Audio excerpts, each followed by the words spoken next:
తెలంగాణ, జై తెలంగాణ. ఇక్కడ సమావేశమైన కోదండరామ్ గారి నుంచి మొదలు పెడితే ప్రతి ఒక్కరికి ఉద్యమాభివందనలు. 2 రకాల ప్రసంగాలు చేయాల్సిన అవసరం ఉంది. ఇప్పుడు నాకు కోదండరామ్ గారికి ఎక్కువ ఉన్నది. మేము ముఖ్యమంత్రి గారి దృష్టికి అంశాన్ని తీసుకురావడం కూడా జరిగింది. ఆ కమిటీని కూడా మోస్ట్ ప్రాబబ్లీ హౌస్లో ప్రకటించి ఉద్యమకారుల యొక్క త్యాగాలను కూడా హౌస్లో చర్చించాలనే ఒక వినతి కూడా ముఖ్యమంత్రి గారికి పెద్దలకు ఇవ్వడం జరిగింది.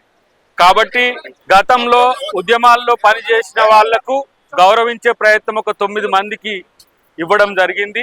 మళ్ళీ ఒక 9 మందికి ఉద్యమ అమరులకు, ఉద్యమంలో పాల్గొన్న వాళ్ళకు కూడా మళ్ళీ ఒక 9ని ప్రకటించాలని ఒక ఆలోచన చేయమని చెప్పి మేము కోదండరామ్ గారు విన్నవించడం జరిగింది.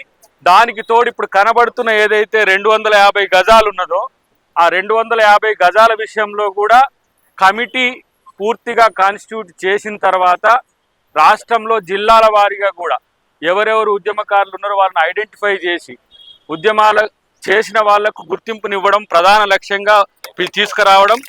రెండవది వాళ్లకు ఏ రకమైన ప్రభుత్వానికి సంబంధించి చేయొచ్చో ఆ విషయాలను కూడా ఆ కమిటీ డిస్కస్ చేస్తుంది. ఎందుకంటే చాలామంది మండలం నుంచి, జిల్లా నుంచి, రాష్ట్రం వరకు చేసిన ఉద్యమకారుల యొక్క శ్రమను కాంగ్రెస్ ప్రభుత్వం అయితే ఆ రోజు గుర్తిస్తుందనే ఉద్దేశంతోనే డెఫినెట్గా మొన్న కూడా ఈ మండలి ఓపెనింగ్ రోజు పొన్నం ప్రభాకర్ గారు కానీ మేమందరం కలిసినప్పుడు ఆ కమిటీ కాన్స్టిట్యూట్ చేయడానికి కూడా ఎంతమందితో ఉండాలి, ఎలాంటి వ్యక్తులతో ఉండాలనే విషయంలో ప్రభుత్వం ఆలోచిస్తుంది. దాన్ని రేపు కానీ ఎల్లుండి కానీ నేను కోదండరామ్ గారితో పాటు ముఖ్యులు ఎవరైతే ఉంటారో వాళ్ళందరినీ కూడా తీసుకొని వెళ్ళి ఒక కమిటీని కాన్స్టిట్యూట్ చేసే బాధ్యత అది నేను మీ బిడ్డగా, అంటే ఉద్యమకారుల యొక్క బిడ్డగా నా బాధ్యతగా అది నేను మా కోదండరామ్ గారు కలిసి చేస్తాం. వారు కూడా ఆ ప్రకటన చేస్తారు. రెండవది, ఈ రోజు చాలా ముఖ్యమైన రోజు. ఎందుకంటే ఈ రోజు తెలంగాణ ఉద్యమంలో ఒక టర్నింగ్ పాయింట్ ఈడ ఉన్నది. సాక్షులు సంధ్యక్క ఉన్నది, ఆ రోజు మా రాజేందర్ రెడ్డి గారు ఉన్నారు, గోవర్ధన్ గారు ఉన్నారు, ఎస్పీ గారు ఉన్నారు, ఇంకా కొంతమంది మిత్రులు ఉన్నారు. తెలంగాణ ఒక టర్న్ తీసుకోవాలంటే ఈజిప్ట్ తరహా ఉద్యమాలు చేయాలనే ఆలోచన చేసినప్పుడు అది ముఖ్యంగా ప్రధానంగా కోదండరామ్ గారు, విఠల్ గారు వీళ్ళంతా కూడా ఒక ప్రయత్నం చేస్తున్నప్పుడు దాన్ని హింసాత్మక వైపు పోతదేమనే ఉద్దేశంతో చాలా మంది వ్యతిరేకించిండ్రు. దాంట్లో గత ముఖ్యమంత్రి గారు కూడా ఉండే మేము కూడా మొదటి దశలో ఆ థెహరీర్ స్క్వేర్ దగ్గర జరిగిన మార్చ్ను ఇన్స్పిరేషన్ తోని తీసుకుంటే అది సక్సెస్ అవుతామనే ఒక ఆలోచనతో ఉంటే జేఎస్ లో డిస్కషన్ చేసే టైంలో కొంతమంది ప్రోగా కొంతమంది యాంటీగా ఉన్నప్పటికీ కూడా ఒకసారి వాయిదా కూడా పడింది. వాయిదా పడ్డ తర్వాత మళ్ళీ రాజకీయ కారణాలతోనో ఏ కారణాలతోనో మళ్ళీ వద్దని చెప్పినప్పుడు కోదండరామ్ గారు ఒక మాట అనడం జరిగింది. ఒకవేళ ఈ మిలియన్ మార్చ్ నేను చేయలేకపోతే హుసేన్ సాగర్ లో దూకుడు అనే ఒక చర్చ వచ్చి ఉండే. అది ఎందుకు అంటే ప్రజల పార్టిసిపేషన్ పెరగాలి అని అంటే డెఫినెట్ గా అది క్షేత్రానికి పోవాల్సిన అవసరం ఉందనే ఉద్దేశంతో ఆ రోజు కోదండరామ్ గారు ఆ నిర్ణయం తీసుకోవడం జరిగింది. దాని తర్వాత దాన్ని వ్యతిరేకించిన శక్తులన్నీ కూడా మళ్ళీ మూమెంట్ లో వచ్చి ఉన్న పరిస్థితి ఉన్నది. కానీ అది ఒక పెద్ద ఇన్స్పిరేషన్ తెలంగాణ ఉద్యమానికి ఇచ్చింది. అంతవరకు రాజకీయ పక్షాలతో మాత్రమే, రాజకీయ పార్టీలు మాత్రమే మమేకమైన పొలిటికల్ జేఏసీ ఎంటిటీ కాస్త ప్రజా జేఏసీ వైపు మళ్ళిన తరుణం అది తెలంగాణ మిలియన్ మార్చ్.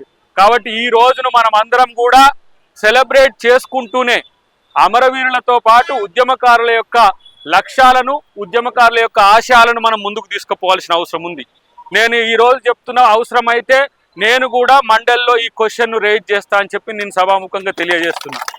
క్వశ్చన్ అనే దానికంటే ప్రభుత్వ బాధ్యతను మేము గుర్తు చేసే ప్రయత్నం చేస్తాం. ఎందుకంటే అది చాలా ముఖ్యం. చాలా రోజుల నుంచి తెలంగాణలో కాంగ్రెస్ ప్రభుత్వం వచ్చిన నాటి నుంచి నేను దాదాపు ఒక 5-6 సమావేశాలకు, ఉద్యమకారుల సమావేశాలకు మేము వెళ్ళడం జరిగినప్పుడు ప్రతి వాళ్ళు ప్రశ్నించడం ఒకటి, విమర్శ కూడా చేసిన పరిస్థితి నేను చూసిన. మీరు వచ్చిన తర్వాత ఇన్ని రోజుల తర్వాత కూడా ఎందుకు చేయలేదని. మేమే కదా అందశ్రీ గారు రాసిన జయ జయ హే తెలంగాణ పాటను జాతికి అంకితం చేసింది ముఖ్యమంత్రి గారే కదా. At the same time Telangana తల్లిని అది కొంతమంది తల్లిగా భావించిన దాన్ని జాతికి అంకితం చేసిన చరిత్ర మరి రేవంత్ రెడ్డి గారికి వచ్చిన పరిస్థితి. సమస్యలు ఉన్నాయి. ఇప్పుడు గోవర్ధన్ గారు కూడా చెప్పిండ్రు, మిగతా మిత్రులుగా మధుల్లో కూడా ఉన్నాయి. వాటిని అన్నిటిని కూడా బాధితులకు కానీ పీడితులకు కానీ సమస్య రాకుండా చేసే బాధ్యత మేమందరం తీసుకుంటాం. ప్రత్యేకించి మీవేవైతే డిమాండ్లు ఉన్నాయో వివిధ సంఘాలు వివిధ రూపాల్లో మీరు చేసిన డిమాండ్లు ఏవైతే ఉన్నాయో డెఫినెట్ గా కోదండరామ్ గారికి మీరు ఇవ్వండి. త్వరలోనే మళ్ళీ ముఖ్యమంత్రి గారిని కలిసి ఆ విషయాల్లో స్పష్టత తీసుకురావడమే కాకుండా ఒక నమ్మకం, భరోసాని కల్పించే బాధ్యత మేమందరం తీసుకుంటామని చెప్పి తెలియజేస్తూ జై తెలంగాణ, జై తెలంగాణ, జై తెలంగాణ.